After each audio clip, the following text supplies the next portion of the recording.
коляска этеп барган хатын-кызна менә шушындый узып баручы поезд бердерә. Ул 15 метр ераклыкка менә шушында килеп төшә. Хәзер әлеге фаҗига турында җирдә яткан коляска тоткычы гына сөйли.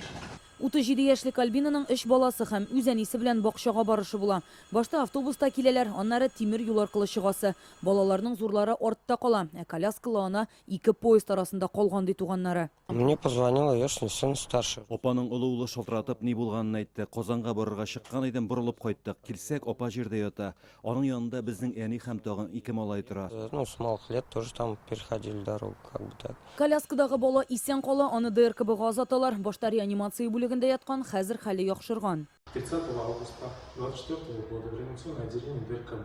30 августта ДРКБның реанимация бүлегенә баш мие, баш сөяге җәрәхәтләнгән баланы китерделәр. Аның имгәнгән урыннары күбиде. Хәзер ул нейрохирургия бүлегендә ята, хәле тотрыклы, яхшырып бара. Фаҗига булган Сосновый Бор станциясе Васильева бистәсен 2гә бүлә. Шуңа тимер юл аша чыгучылар поездга утырырга теләүчеләр генә түгел, авылның бер ягыннан икенче ягына юлны кыскартучылар да. Шуңа степ станциядә хәрәкәт көчле. Пассажирлар ташучы поездларның йөрү тәртибенә күз салып та моны күрергә мөмкин. Рельслар аша җәяүлеләр кишүендә семафор тора. Тик аның кызыл төсе гел яна һәм ул хәрәкәтне тойган кебек бер туктаусыз шыңлый. Бу аның дөрес эшләмәвеме, әллә безгә шундый вакыты туры килдеме, билгесез. Күп балалы әни аның шыңы аша поезд килгәнне ишетмәгәнме, яисә күрмәгәнме, көпә-көндез фаҗига ничек килеп чыга алган. Моны хәзер транспорттагы хәлне тикшерүчеләр ачыклый. Бу станциядә еш булучылар сүзенә караганда, монда элек тә кешене поезд бәрдергәләгән була. Постоянно. Или кеше шунде неаккуратный. Ну так, если внимательно, конечно, можно жирге.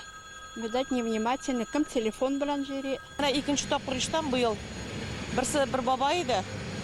Икенчесе вот ишәгенәгә укыдым инде. Россия тимер юллары оешмасында хәбәр итүләренчә, быел Казан тирәсендәге тимер юлларда 15 кеше һәлак була, 8 зыян күргән. Фаҗигаләрнең 90% тимер юлны ярамаган урында чыкканда һәм килеп җиткән поезд каршында күзәтелә. Для решения проблемы обеспечения безопасности граждан на железнодорожном транспорте Тимер юлларда халыкның иминлеген тәэмин итү максатыннан станцияләрдә җәяүлеләр өчен кишүләр төзелә.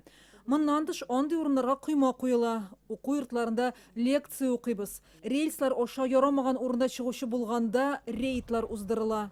Хәлак булган Альбина гаиләсе белән Әйшә авылында яшәгән. Аның 4 баласы калган.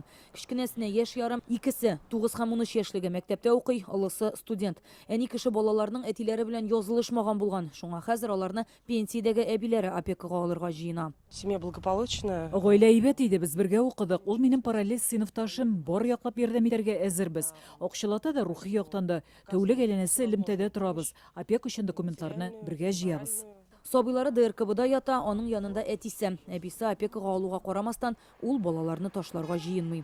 Яшел Үзән районыннан Рәни Абдрахманов, Алмаз Зыяддинов, Яңа Гасыр каналы.